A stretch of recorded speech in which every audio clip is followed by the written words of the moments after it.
Hello learners, welcome once again to net वाला भैया YouTube platform. Net वाला भैया यूट्यूब प्लेटफॉर्म में मैं आपका फिर से एक बार स्वागत करता हूं। तो कैसे हैं आप सब? आशा करता हूं आप सभी अच्छे होंगे, स्वस्थ होंगे और अपने अपने कामों में लगे होंगे। चलिए, तो आज क्लासेस को कुछ इस तरीके से स्टार्ट करते हैं कि हमारा जो सेशन ऑलरेडी चल रहा था इकोनॉमिक्स को, उसी को कंटिन्यू करते हैं, जहां पे हम लोग परफेक्ट कंपटीशन मार्केट के बारे में पढ़ रखे थे। ठीक है, आज हम लोग जो क्लासेस करने जा रहे हैं उसमें हम लोग मोनोपोली के बारे में पढ़ेंगे। ठीक है, तो ऐसे ही करके फिर हम लोग मोनोपोलिस्ट के बारे में पढ़ेंगे, सारे डुओपोली, सारे लोग मतलब सारे के बारे में, सारी चीजों के बारे में एक एक करके हम लोग करते चलेंगे। तो चलिए करते हैं आज का क्लास का शुरुआत। ठीक है, चलिए, तो देखिए, जैसा कि आपको पता है कि नेट वाला भैया एक प्लेटफॉर्म है। ठीक है, फिर से एक बार स्वागत है आपका इस पे। और आपको करना क्या है, अगर आप चैनल में न्यू हो तो आपको जाके चैनल को सब्सक्राइब कर लेना है, बेल आइकन को प्रेस कर लेना है। उससे जो भी पर्सनलाइज इंफॉर्मेशन होंगी सबसे पहले आपको मिल जाएंगी, जो भी नोटिफिकेशन होंगी। ठीक है, उसके अलावा अगर आप हमारे टेलीग्राम चैनल को ज्वाइन नहीं किए हो तो जाकर के हमारे टेलीग्राम चैनल को ज्वाइन कर लो, जो कि नेट वाला भैया के नाम से है। और हमें आप फॉलो कर सकते हो कहाँ पे जाकर के, इंस्टाग्राम पे नेट वाला भैया के नाम से, यूट्यूब पे सब्सक्राइब कर सकते हो और फेसबुक में भी @नेट वाला भैया को जाके सर्च करो और सर्च करके आप वहां पे ज्वाइन कर सकते हो। इफ इन केस अगर आपको कोई पर्सनल असिस्टेंस की जरूरत है, मतलब कि किसी भी तरह के क्वेश्चंस में कोई क्वेरी है जहां पे आप फंस रहे हो, ठीक है, जहां पे आपको लग रहा है कि मुझे थोड़ी सी हेल्प की जरूरत है, तो आप डायरेक्टली हमें इस नंबर के थ्रू व्हाट्सएप से भी जुड़ सकते हैं। ठीक है, चलिए, तो लेक्चर को आगे लेके चलते हुए स्टार्ट करते हैं आज के क्लास, जिसमें सबसे पहले हम लोग पढ़ेंगे किसके बारे में, मोनोपोली के बारे में। देखो, मोनोपोली जैसा कि आप ये सब क्लास 12 में भी पढ़े थे। ठीक है, क्लास 12 के साथ साथ आप पढ़े होंगे ग्रेजुएशन में भी, पीजी में भी कहीं ना कहीं इन सब चीजों के बारे में आप पढ़े ही होंगे। तो मोनोपोली का जब हम बात करते हैं तो कोई ये बहुत नया टर्म नहीं है हमारे लिए, ये पुराना टर्म है। मोनो मीन्स एक, पोली मीन्स फार्म। तो जहां पे किसी एक फार्म के बारे में बात करेंगे, that is what, that is monopoly.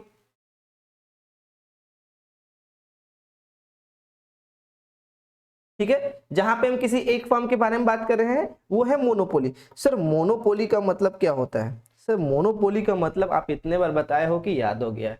चलो एक बार फिर से उसको रिपीट कर लेते हैं। देखो, मोनोपोली वो कंडीशंस होता है जहां पे जो सेलर होता है उसको सिर्फ और सिर्फ उस प्रोडक्ट का अधिकार होता है। ठीक है, जैसे कि आप अगर मोनोपोली का एग्जाम्पल ले लो तो आप एग्जाम्पल ये ले सकते हो, जैसे कि कोई भी एक चीज है जो अकेला है पूरे मार्केट में, तो अगर वो पूरे मार्केट में अकेला वो चीज को बेचने के लिए है, सपोज दैट एक एग्जांपल लेते हैं, जैसे कि स्टार्टिंग में जब स्मार्ट वॉचेस आए थे तो वहां पे बोट काफी छाया हुआ था। ठीक है, बोट का स्मार्ट वॉच, बोट का स्मार्ट वॉच, उस समय वो प्राइस क्या करता था, अपने मनमर्जी के अकॉर्डिंग। देखो ये सब एक, मतलब मेरे को उतना आइडिया नहीं है, बट मैं एक हाइपोथेटिकली डेटा लेकर के आपको समझाने की कोशिश कर रहा हूँ। ठीक है, ना तो कोई प्रोडक्ट का यहाँ पे प्रमोशन है ना कुछ भी नहीं, बस एक बताने का तरीका है, समझना। तो जब बोट फर्स्ट टाइम अपना घड़ी को लॉन्च किया, स्मार्ट वॉचेस को, तो आप अगर देखे होंगे तो घड़ी का दाम 4000, 5000, 6000 रुपया ऐसे करके आता था। ठीक है, क्यों सर? तो वो इसीलिए आता था क्योंकि उस समय उस कंपनी के अलावा और कोई उसका प्रोडक्शन नहीं करती थी, तो वो मार्केट में अकेला था, सिंगल सेलर था। और जब मार्केट में वो सिंगल सेलर था तो वैसे सिचुएशन में क्या हुआ कि जब मार्केट में अगर वो अकेले बेच रहा है उस प्रोडक्ट को, अकेले वो प्रोडक्शन कर रहा है उसका, तो यहाँ पे उसको एक एडवांटेज मिल गया था कि सारे के सारे सेलर उसी के पीछे परेशान थे। तो जब सारे के सारे सेलर उसी के पीछे परेशान थे, मतलब सारे के सारे सेलर्स को, समझना बात को, जितने भी सेलर्स थे सबको क्या चाहिए था, सबको चाहिए था स्मार्ट वॉचेस। और उस समय वो जितना पैसा अपने हिसाब से मन मर्जी कर रहा था, चार्ज कर रहा था। ठीक है, किसी से कोई मतलब नहीं था, he is only the price maker and he is only the price taker. ठीक है, तो वैसे सिचुएशंस पे जब वही, मतलब क्या बोलते हैं, large number of sellers, buyers को अट्रैक्ट करता है टुवर्ड्स इट्स प्रोडक्ट्स, और वो अट्रैक्ट करके क्या करता है, वो ये देखता है कि और तो कोई मेरा यहाँ पे कॉम्पिटिटर है नहीं, तो कॉम्पिटिटर है नहीं मतलब कि इसका तो कोई घड़ी का कोई सब्स्टिट्यूट है ही नहीं फिलहाल। तो वैसे सिचुएशन में जो प्राइसेस चार्जेस चार्ज करते हैं वो प्राइस काफी हाई होता है, तो that is known as monopoly. चलो अब आते हैं थोड़ा सा हम लोग अपने नोट्स पे। द वर्ड मोनोपोली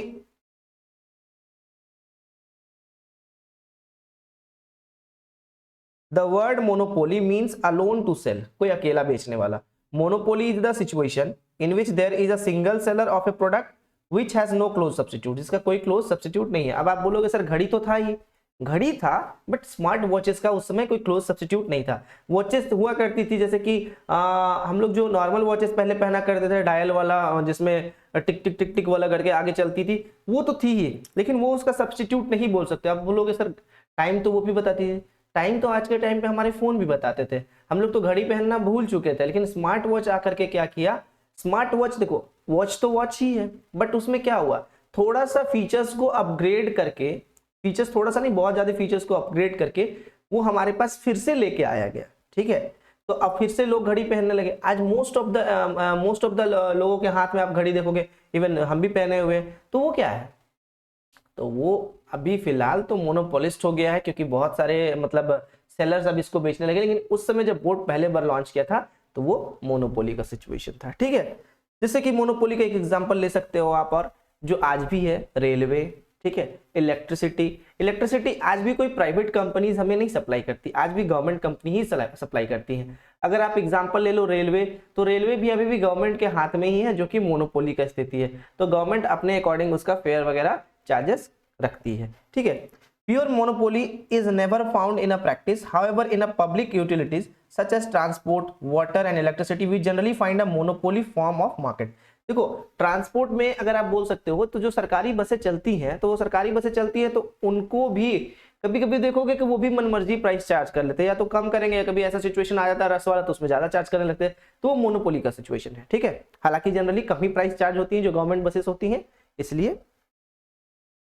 चलो आगे देखते हैं आपका फीचर्स ऑफ मोनोपोली, मोनोपोली के क्या क्या फीचर्स है। तो सबसे पहला दिया हुआ है single seller of the product.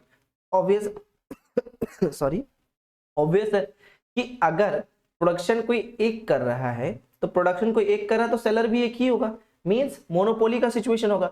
और जब मोनोपोली का सिचुएशन होता है तो वहां पे सिंगल सेलर होता है। हाँ सर, तो सिंगल सेलर होता है, तो in monopoly market there is only one firm producing और सप्लाइंग ऑफ अ प्रोडक्ट, सिर्फ एक ही फर्म प्रोडक्ट को सप्लाई और प्रोड्यूस करता है। This single firm constitute the industry and such there is a no distinction between the firm and industry in a monopolist market. देखो बहुत बड़ा डिफरेंसेस तो नहीं है, बट डिफरेंसेस है, आगे एक्सप्लेन करेंगे। रेस्ट्रिक्शन ऑफ एंट्री, अब देखो रेस्ट्रिक्शन ऑफ एंट्री मतलब क्या, पकड़ के रखा है। अगर जब तक ऐसा तो नहीं है कि बोर्ड जब स्मार्ट वॉचेस लेके आया तो दूसरे को पकड़ के रखा, भाई हम मतलब उसके प्रोडक्ट को नहीं बना सकते हैं, ठीक है, लेकिन उसके जैसा प्रोडक्ट तो हम बना सकते हैं अलग नाम से। जैसे कि अभी हम जो पहने हैं वो दूसरा घड़ी है, एक और कोई और पहना है वो दूसरा घड़ी है, तो दो अलग अलग ब्रांड के भी तो हो सकते हैं। तो दोनों अलग अलग ब्रांड्स के थोड़े अलग अलग फीचर्स के साथ जो आते हैं, that is known as what, that is known as monopolist. ठीक है, थोड़े थोड़े फीचर्स में डिफरेंशिएशन देखने को मिलेगा, दैट इज मोनोपोलिस्ट। अब देखो रेस्ट्रिक्शन ऑफ एंट्री मतलब रुकावट क्यों होता है, क्योंकि पहले सबसे पहले आपको करना क्या होगा कि जब आप कोई प्रोडक्ट आप किसी का कॉपी करोगे तो सेम तो कॉपी नहीं करोगे, आप देखोगे पहले, आप अपना रिसर्च एंड डेवलपमेंट करोगे, R&D डिपार्टमेंट को बोलोगे कि देखो उसके घड़ी में क्या क्या फीचर्स था। तो आपकी जो R&D डिपार्टमेंट थी बोली सर उसके घड़ी में तो ये फीचर्स था जो मार्केट में तहलका मचाई हुई है। ठीक है, तो अगर हम इस घड़ी को लॉन्च करेंगे तो हमको क्या क्या फीचर डालना चाहिए, तो वो फीचर तो जो ऑलरेडी उस घड़ी में थी वो तो डालना ही चाहिए, उसके साथ कुछ एक ऐसा डिफरेंशिएटेड आप फीचर डालोगे जो कि उसमें नहीं है। तो इसके बीच में तो आपको टाइम लगेगा ही लगेगा, क्योंकि रिसर्च एंड डेवलपमेंट मतलब R&D करना इतना आसान काम नहीं होता है, थोड़ा प्रोसेस लग जाता है उसमें। तो वो जो टाइम जो अभी फिलहाल बच जाता है, जो टाइम गैप नजर आता है, that is restriction to entry. क्यों, in a monopolist market there are strong barriers to entry, the barriers could be economic, institutional, legal और आर्टिफिशियल। सेम आप किसी भी प्रोडक्ट को कॉपी करके एज इट इज नहीं दे सकते, रीजन हम इसके पीछे बता रहे हैं, उसके पीछे वो कॉपीराइट लगा देगा, पेटेंट लगा देगा, आप सेम नहीं कर सकते हो। ठीक है, चलिए आगे देखते हैं। नो क्लोज सब्स्टिट्यूट, अगर क्लोज सब्स्टिट्यूट हो ही जाएगा तो फिर वो मोनोपोली कैसे कहलाएगा, नहीं कहलाएगा। ठीक है, तो the monopolist generally sells a product which has no close substitute. देखो मोनोपोली जो होता है उसमें जनरली कोई क्लोज सब्स्टिट्यूट नहीं होता है। अगर यहाँ पे आप थोड़ा सा कंफ्यूज हो रहे हो तो यहाँ पे आप इसको मोनोपोली कर सकते हो। ठीक है, यहाँ पे भी मोनोपोली कर सकते हो,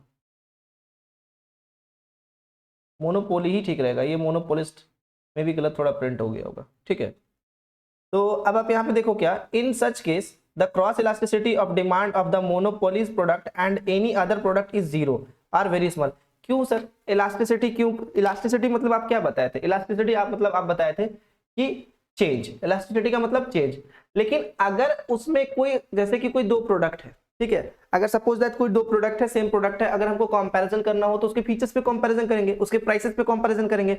लेकिन यहाँ पे अगर कोई क्लोज सब्स्टिट्यूट है ही नहीं तो फिर हम उसमें कंपैरिजन कहां से करें, नहीं कर सकते हैं। अब एक स्मार्ट वॉच को पहले वाले घड़ी के साथ आप कंपेयर कर सकते हो क्या, नहीं कर सकते हो, क्योंकि उसके फीचर्स देखो, एक फीचर तो दोनों में सेम होगा, दोनों टाइम बताएगा, लेकिन अब उसके फीचर्स को इसके साथ मैच करना दैट इज कहीं का बात, मतलब वो सही बात है ही नहीं, क्योंकि वो दोनों अलग अलग चीज है, ठीक है। तो इसके कोई क्लोज सब्स्टिट्यूट है ही नहीं, तो यहाँ पे हम लोग कह सकते हैं कि cross elasticity of demand of the monopoly product is always zero और वेरी स्मॉल, मतलब या तो ना के बराबर होगा या फिर बहुत कम देखने को मिलेगा, ठीक है। देखो while to some extent all of the goods are substitute for one another, there may be essential characteristic in a goods or a group of the goods which may give rise to the gap in the chain of the substitution. If one producer can so exclude competition that control supply, ठीक है, एक बार read करोगे, ठीक है। देखो monopolistic और monopolist दोनों में यहाँ काफी फर्क देखने को मिलेगा, काफी फर्क, और थोड़ा सा मतलब थोड़ा बहुत फर्क बोल सकते हो या काफी फर्क बोल सकते हो, क्योंकि अगर आप उसको रियल लाइफ से जोड़ते हो तो आपको बहुत सारी चीजें नजर आ जाएंगी, लेकिन अगर आप बुकिश लैंग्वेज से पढ़ते हो तो आपको थोड़ा बहुत फर्क नजर आएगा, ठीक है। चलिए आते हैं नीचे देखते हैं। देखो monopolist revenue curve, since the monopolist firm is assumed to be only producer of a particular product, its demand curve is identical with the market demand curve of the product. The market demand curve which exhibit the total quantity of the product, एक data से समझते हैं पहले। यहाँ पे देखो ये quantity sold किया है 0 1 2 3 4 5 6 7 8 9 10 11, ठीक है। और यहाँ पे average revenue is equal to price, AR is equal to price, जो कि पिछले वीडियोस में आपको ऑलरेडी बता चुके थे कि क्यों होता है, ठीक है। तो आप देखोगे उसका प्राइस लगातार क्या हो रहा है, घट रहा है, और आप उसका देखोगे टोटल रेवेन्यू लगातार क्या हो रहा है, टोटल रेवेन्यू लगातार आप देखोगे कि, सॉरी मैं कुछ गलत बोल दिया, वेट वेट वेट वेट, देखो आप यहाँ पे ये देख पा रहे होगे कि उसकी जो प्राइसेस है, मतलब क्वांटिटी जो आउटपुट है वो बढ़ रहा है, ठीक है। ये हमारा कह सकते हो कि ये इसका बढ़ रहा है, ठीक है, चलो ये भी बढ़ रहा है। एवरेज रेवेन्यू मतलब प्राइस भी इसका बढ़ते जा रहा है, टोटल रेवेन्यू भी इसका बढ़ते जा रहा है। अब सब कुछ बढ़ते जा रहे हैं, लेकिन क्या मार्जिनल रेवेन्यू बढ़ेगी, नहीं, मार्जिनल रेवेन्यू क्या होते जाएगा, घटते जाएगा। ध्यान देना कि जब आप जीरो क्वांटिटी सोल्ड कर रहे थे तो आपका प्राइस कितना था, एवरेज रेवेन्यू कितना था, 10 था, टोटल रेवेन्यू कितना था, 0 था, और मार्जिनल रेवेन्यू तो कुछ था ही नहीं। चलो क्वांटिटी जब 1 पे आए तो आपका प्राइस कितना हुआ, 9.5, वैसे फिर टोटल रेवेन्यू 9.5, मार्जिनल रेवेन्यू 9.5। जैसे जैसे आपका क्वांटिटी बढ़ते गया आपका एवरेज रेवेन्यू घटते गया। देखो ध्यान दो, एवरेज रेवेन्यू घट रहा है, घट रहा है, घट रहा है, ये आपका टोटल रेवेन्यू जो है ये बढ़ रहा है। एवरेज रेवेन्यू आपका क्या हो रहा है, घट रहा है, टोटल रेवेन्यू आपका क्या हो रहा है, बढ़ रहा है, ठीक है, ये घटते जा रहा है। उसके बाद आपका देखोगे कि MR भी जो है वो भी आपका क्या होते जा रहा है, घटते जा रहा है, और घटते घटते MR क्या हो गया आपका, नेगेटिव में आ गया। लेकिन एवरेज रेवेन्यू कभी भी नेगेटिव में नहीं आ सकता है, ना ही वो जीरो में जा सकता है, क्योंकि किसी भी चीज का एवरेज कभी भी ना तो नेगेटिव होता है ना जीरो होता है। लेकिन मार्जिनल रेवेन्यू आपका क्या हो जाएगा, नेगेटिव में चल जाएगा। देखो if a seller wish to charge 10 rupees he can not sell any unit, अगर वो 10 रुपए चार्ज करना चाह रहा था तो वो एक भी यूनिट नहीं बेच पा रहा था, जैसा कि आप यहाँ पे देख पा रहे हो टोटल रेवेन्यू जीरो है। तो alternatively if he wishes to sell 10 units his price can not be higher than 5, तो फिर वो जैसे से देखा कि अगर उसको 10 यूनिट बेचना है तो उसका प्राइस 5 रुपए से ज्यादा नहीं रह सकता, अगर होगा तो फिर वो नहीं बेच पाएगा। वैसे ही धीरे धीरे आगे बढ़ो, because the seller charges a single price for all units he sells, average revenue per unit is identical with price and thus the market demand curve is the average revenue curve for the monopolist. तो इसी के लिए market demand curve को ही average revenue curve कहा जाता है, किसके लिए, मोनोपोलिस्ट के लिए, ठीक है। In a perfect competition average and marginal revenue are identical, but average revenue and marginal revenue in perfect competitions are identical, but this is not the case of monopoly, since the monopolist knows if he wishes to increase his sales, अगर monopolist अपना sales को increase करता है तो he will have to reduce the price of the product, तो उसको अपने product का प्राइस क्या करना होगा, घटाना होगा। क्यों? क्योंकि मोनोपोलिस्ट में तो फ्यू सेलर्स है, तो अगर उनको अपने कॉम्पिटिटर्स को बीट करना है तो सब तो अपने अपने डिफरेंशिएटेड प्रोडक्ट के साथ आ रहे हैं, फीचर्स के साथ आ रहे हैं, तो थोड़ा सा प्राइस में क्या करना होगा, कटौती करना होगा। एक एग्जांपल ले लोगे, if the seller wishes to sell 3 units he will have to reduce the price from 9 to 8.5 rupees. ठीक है, तो जैसे जैसे वो प्राइस बढ़ाते जाएगा वैसे वैसे उसको प्रोडक्ट का डिमांड क्या होते जाएगा, बढ़ते जाएगा। एक बार इसको गो थ्रू कर लीजिएगा आप, बस that's it. AR and MR are both negatively by slope, downward sloping. MR curve lies halfway between the AR curve and the y-axis, that is, it cuts the horizontal line between the y-axis AR into the two equal parts. AR cannot be zero, but MR can be zero or negative. तो sir ये आप क्या बता दिए, तो ये अभी picture जो हम लोग यहाँ पढ़े थे, देखो ये प्राइस है, ये आपका क्वांटिटी है, ठीक है। हालांकि यहाँ पे कोई अमाउंट तो दिया नहीं है, लेकिन देखो यही चीज यहाँ पे बताना चाह रहा था कि AR जो था यहाँ पे, कहाँ गया, हाँ, AR can not B zero but MR can be zero और इवन नेगेटिव। यही चीज आपको हम बार बार ये चीज बता रहे हैं कि AR कभी जीरो और नेगेटिव नहीं होगा, लेकिन MR जीरो भी हो सकता है और नेगेटिव भी हो सकता है। तो AR अगर जीरो नहीं है तो नेगेटिव तो पॉसिबल ही नहीं है, ठीक है। अब profit maximization in monopolized market, देखो मोनोपोलाइज्ड मार्केट में क्या होता है, equilibrium of the firm, monopoly firms in a perfectly competitive markets are a price taker. Monopoly जो होता है in a perfectly competitive market में price taker, so that they are only concerned about the determination of output, इसीलिए वो लोग सिर्फ output के लिए सोचते हैं। But this is not the case with a monopolist. A monopolist has to determine not only his output but also the price of his product. जो monopolist जो होता है उसको सिर्फ अपने प्राइस के बारे में नहीं बल्कि प्रोडक्ट के बारे में भी सोचना पड़ता है, since he faces a downward sloping demand curve, क्योंकि उसका जो डिमांड कर्व होता है वो डाउनवर्ड स्लोपिंग होता है। If he raises the price of the product, अगर वो प्राइस बढ़ा देता है तो ही सेल्स विल गो डाउन, तो उसका सेल्स क्या हो जाएगा, घट जाएगा, इसलिए उसको प्राइस को मेंटेन करके चलना पड़ता है। On the other hand if you want to improve his sales, और अगर उसको सेल्स वॉल्यूम अगर अपना बढ़ाना होता है तो उसको प्राइस में क्या करना होगा, थोड़ा कटौती करना होगा। तो he will have to content with the lower price, he will try to reach that level of output at which profits are maximum, that he will try to attain the equilibrium level output. How he attains his level can be found out of the shown below। देखो नीचे देखो दो condition में देखेंगे, एक था short run equilibrium और एक था लॉन्ग रन। तो पहले शॉर्ट रन में देखते हैं कि कंडीशंस ऑफ द इक्विलिब्रियम। देखो इक्विलिब्रियम का पोजीशन यहाँ पे आ रहा है जहां पे MR is equal to MC है और MC MR को बिलो मतलब नीचे से कट कर रही है, तो जिस पॉइंट पे नीचे से कट करेगी वही पॉइंट को हम लोग शॉर्ट रन में क्या बोलेंगे, उसी पॉइंट को हम लोग इक्विलिब्रियम कंडीशंस बोलेंगे। ये पॉइंट आपको याद हो जाना चाहिए क्योंकि ये पॉइंट्स इतने बार पढ़ाया जा चुका है, और अगर आप वीडियोस को फॉलो कर रहे हो लगातार तो आपको ये याद हो जाना चाहिए। देखो MC is equal to MR, तो MC इज इक्वल टू जहां पे MR होगा वो होगा पहले इक्विलिब्रियम कंडीशन। मतलब MC मतलब क्या, बोलो, सुना ही नहीं दिया, ठीक है चलो। MC is equal to marginal cost and marginal revenue, जहां पे इक्वल होगा that is your equilibrium position. और MC curve cut MR below, MC curve नीचे से जहां पे काट रहा है उस पॉइंट को क्या बोलेंगे, किसको, MR को काट रहा है उस पॉइंट को इक्विलिब्रियम पॉइंट बोलेंगे इन शॉर्ट रन कंडीशंस। देखो the form shows MC curve cut MR curve at point E, that means at E the equilibrium price is OP, OP is the equilibrium price and equilibrium output is OQ, ठीक है। In order to know whether the monopolist is making profit or losses in the short run, we need to introduce average total cost। तो इसी time पे हम लोग को average total cost को introduce करना पड़ता है। देखो शॉर्ट रन में हम बता दें, एक बार फिर से इसको रिपीट कर दें, शॉर्ट रन में कोई भी कंपनी जो होती है वो सुपर नॉर्मल प्रॉफिट अर्न कर सकती है, लेकिन अगर लॉन्ग रन में बात करें तो लॉन्ग रन में सिर्फ वो नॉर्मल प्रॉफिट ही अर्न करती है, ठीक है। और एक और सिचुएशन जो बार बार एग्जाम में भी पूछा जाता है कि सर अगर हमारा एवरेज वेरिएबल कॉस्ट है जो कि उतना नहीं है जितने से मतलब क्या बोले हम अपने एक्सपेंसेस को मीट कर सके, ठीक है। एवरेज वेरिएबल कॉस्ट अगर कम हो जा रहा है तो वैसा सिचुएशन में शटडाउन का भी पोजीशन आ जाता है। एवरेज वेरिएबल कॉस्ट क्या हो रहा है, कम हो जाता है तो शटडाउन का पोजीशन आ जाता है, ठीक है। चलो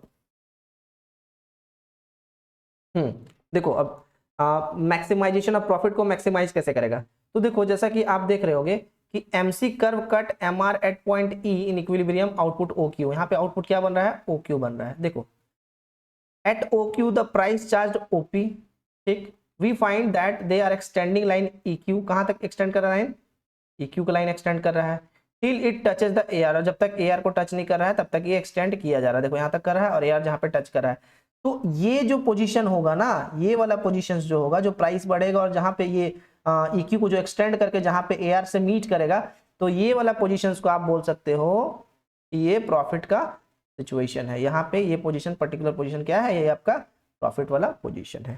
तो यहाँ पे बोला हुआ है कि ABCP is the total profit of the firm. Can a monopolist इनकर लॉस? क्या मोनोपोलिस्ट इनकर लॉस इनकर कर सकता है? हम लोग को लगता है कि नहीं कर सकता, बट वो कर सकता है। क्यों जरूरी है कि हमेशा वो प्रॉफिट में ही रहे? पॉसिबल ही नहीं है। One of the misconception about a monopolist is that he is always make profit. कैसे भाई, कैसे हमेशा प्रॉफिट मेक कर सकता है? Not possible. ये तो हम लोग अगर सोचे तो भी नहीं पॉसिबल है कोई भी कंपनी के लिए। तो it is to be noted that nothing guarantee that a monopolist make a profit. It all depends upon the demand and the cost condition. Obvious है, डिमांड एंड कॉस्ट कंडीशन पर ये बहुत डिपेंड करता है। If he faces a very low demand for his product and his condition such as average total cost is less than average revenue, अगर average total cost more है, मतलब ज्यादा है एवरेज रेवेन्यू से, तो he will make profit. Sorry, average total cost ज्यादा है average revenue से, मतलब रेवेन्यू यहाँ पे कम है, कॉस्ट ज्यादा है, तो ऑब्वियसली ये लॉस का सिचुएशन है, प्रॉफिट तो यहाँ बना ही नहीं सकता है। तो रादर ही विल इनकर लॉसेस, यहाँ पे वो क्या करेगा, लॉस को इनकर करेगा। ठीक है, अब देखो यहाँ पे एक लॉस वाला सिचुएशन था कि in the ever figure MC cut MR at point E, ऊपर में पढ़ रहे हैं यहाँ पे ये वाला पिक्चर में, here E is the point of the loss. यहाँ पे E वाला पॉइंट जो है वो लॉस का पॉइंट है। ठीक है, at E the equilibrium output OQ कहां तक हो गया है, OQ है, OQ एक्सटेंड हुआ है, प्राइस क्या था आपका, OP था। ठीक है, the average total cost, short run average total cost corresponding to the OQ is OA, cost per unit that is QA is greater than the, देखो monopolist incur losses to the extend of AB per unit total cost. तो ये जो position होगा, ये situation आप क्या हो जाएगा, ये लॉस वाला सिचुएशन हो जाएगा। कौन सा, ACPB, ये वाला सिचुएशन जो होगा वो आपका क्या हो जाएगा, लॉस का हो जाएगा। ठीक है, अब चलो देखो ये सबको थोड़ा बहुत आप स्किप भी कर सकते हैं क्योंकि ये बहुत ज्यादा जरूरी नहीं है, इसलिए उतना डीप में इसमें घुस नहीं रहे हैं, बट थोड़ा थोड़ा पढ़ा दिया जा रहा है ताकि अगर आपको कहीं जरूरत पड़े तो आप इसको गो थ्रू हो लो। ठीक है, लेकिन ये उतना मतलब कह सकते हो कि उतना मतलब जरूरत नहीं है। जो था मेन पार्ट वो हम लोग ऑलरेडी क्लियर कर चुके हैं। अब जो थोड़ा थोड़ा पार्ट्स बचा हुआ है उसको क्लियर करते हुए आगे बढ़ते हैं। ठीक है, नेक्स्ट है आपका लॉन्ग रन इक्विलिब्रियम पोजीशन। देखो ये भी मतलब थोड़ा सा है, और इसके बाद मेनली हम लोग का ये मोनोपोली खत्म ही हो जाता है। उसके बाद हम लोग नया मतलब नए क्लासेस में नए तरीके से लेकर के दूसरा वीडियो आएंगे। तब तक देखो लॉन्ग रन इक्विलिब्रियम में क्या होता है। Long run is a period long enough to allow the monopolist to adjust the plant size. देखो लॉन्ग रन में क्या होता है ना, ये चीज पहले भी बताया गया, फिर बोलोगे सर एक ही चीज को कितना रिपीट कर रहे हो। देखो लॉन्ग रन में क्या होता है कि लॉन्ग रन में हम लोग सुपर नॉर्मल प्रॉफिट नहीं कमा सकते। लॉन्ग रन में क्या होता है कि जितने भी हमारे कोई भी चीज हमारा फिक्स नहीं होता है, सब कुछ वेरिएबल होता है। और शॉर्ट रन में सब कुछ हमारा क्या होता है, फिक्स्ड होता है। क्योंकि शॉर्ट रन में हम लोग कह सकते हैं कि विद इन अ ईयर किसी भी चीज को, अगर प्लांट है, मशीनरी है, फिक्स्ड एसेट से हम लोग चेंज नहीं कर सकते। लेकिन अगर कोई चीज 5 साल 6 साल 10 साल के लिए हो रहा है तो वो लॉन्ग रन में काम करता है। तो जब लॉन्ग रन में काम करता है तो सब कुछ वेरिएबल हो जाता है, इवन फिक्स्ड एसेट्स भी आपके वेरिएबल हो जाते हैं। ठीक है, to use his existing plant at any level he maximises his profit. In the absence of the competition the monopolist need to produce the optimal level. जितना मतलब ऑप्टिमल लेवल का मतलब क्या होता है, फुल यूटिलाइजेशन ऑफ रिसोर्सेज, और ज्यादा बिना वेस्टेज का वो रिसोर्सेज मतलब क्या बोलते हैं, रिसोर्सेज का यूज कर पाना। तो he can produce at the sub optimal scale also. In other words he need to reach the minimum long run average cost curve. He can stop at any place where his profits are maximum. तो जहां पे उसका profit होगा maximum, वहां पे वो क्या करेगा, रुक जाएगा और वहीं पे सेट होकर के अपना काम को करते रहेगा। However, one thing is certain, the monopolist will not continue if he make losses in a long run. तो अगर मोनोपोलिस्ट लॉन्ग रन में अगर कोई लॉसेस इनकर करता है तो वो क्या करेगा, वो कंटिन्यू आगे नहीं करेगा। He will continue to make super normal profit even in the long run as entry of outside firm is blocked. हाँ, क्या बोला है, he will continue to make super normal profit even in a long run as the entry of outside firm is blocked। देखो ये super normal profit earn कर सकता है क्या लॉन्ग रन वाले? लॉन्ग रन में सुपर नॉर्मल प्रॉफिट अर्न नहीं किया जा सकता। लॉन्ग रन में सिर्फ नॉर्मल प्रॉफिट को अर्न किया जा सकता है। लेकिन यहाँ पे एक लाइन है कि however one thing is certain, एक चीज certain है, that monopolist will not continue, वो continue नहीं करेगा if he make losses in a long run, अगर वो long run में losses हो रहा है तो he will continue to make supernormal profit even in the long run as entry of outside firm is blocked। तो क्योंकि आउटसाइड फॉर्म का एंट्री जो है वो ब्लॉक्ड है, इसलिए वो लॉन्ग रन में भी कभी कभी ऐसा सिचुएशंस आता है कि वो सुपर नॉर्मल प्रॉफिट को क्या कर सकता है, अर्न कर सकता है। तो ये थी आपकी आज की क्लासेस की ग्लिम्स, ठीक है। तो देखो ओवरऑल क्रस्क यही था कि अगर आपको long run average cost curve, long run equilibrium, short run average cost curve, short run equilibrium, ये सब पोजीशंस अगर आप मेरे पिछले क्लासेस को देखे होंगे तो ये क्लास आपको बहुत अच्छे से समझ में आ जाएगी। बट इन केस अगर आप वो क्लासेस नहीं देखे हो तो भी अगर थोड़ा सा आप अगर अपना माइंड का यूज करो, थोड़ा सा अगर थोड़ा डीपली एक बार मतलब पॉज कर करके इसको प्ले करके देखना, तो आपको क्या होगा ना, चीजें काफी अच्छे से क्लियर हो जाएंगी। और देखो होता क्या है कि जब आप कोई भी चीज को नए पढ़ते हो ना तो थोड़ा कंफ्यूजिंग लगता है, लेकिन आप जब उसको बार बार रिपीट करते हो तो आई थिंक हम लोग बहुत बार रिपीट कर चुके हैं इसको, ठीक है। तो कंफ्यूजन नहीं होना चाहिए, बट इन केस अगर कहीं कोई कंफ्यूजन होता है तो आप कमेंट बॉक्स में लिख करके आप हमें भेज दें और हम उसको फिर देख लिया करेंगे और देख के फिर आपको प्रॉपर एक्सप्लेनेशन के साथ या तो हमारे टेलीग्राम चैनल पे या फिर आपको यूट्यूब के कमेंट बॉक्स में ही एक्सप्लेन कर दिया जाएगा। और अगर कोई पर्सनल असिस्टेंस या कोई क्वेरी होगा तो आपको जो नंबर डिस्प्ले बोर्ड में दिखाया जा रहा है, जो यहाँ पे आपको दिख रहा होगा ये नंबर, इस नंबर पे आप कभी भी जा करके व्हाट्सअप कर सकते हैं, इवन आप कॉल भी कर सकते हो, आपके लिए हम लोग अवेलेबल रहते हैं हमेशा, ठीक है। चलिए तो तब तक के लिए आज का क्लास हम लोग यहीं पे क्या करते हैं, एंड करते हैं।